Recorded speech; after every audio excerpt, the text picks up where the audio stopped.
मेरा रिस्पांस बहुत क्लियर है आसाम के चीफ मिनिस्टर के लिए, ऑनरेबल हेमंत बिश्व शर्मा।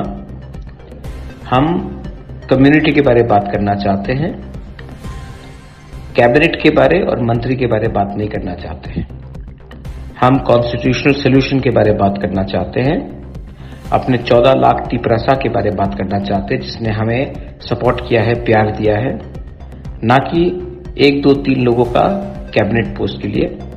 कम्युनिटी के बारे बात कीजिए, सम्मान से बुबागरा को राजा की तरह दिल्ली में बुलाइए। हम आंख से आंख मिलाकर अपने कम्युनिटी के बारे बात करेंगे और अगर हमारे कम्युनिटी को कुछ मिलता है तब हम आपके संग आगे चलेंगे, वरना हम जहां में हैं वहां में ठीक है।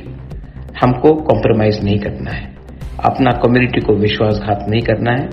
कॉन्स्टिट्यूशनल सोल्यूशन दीजिए, तब हम बात करेंगे।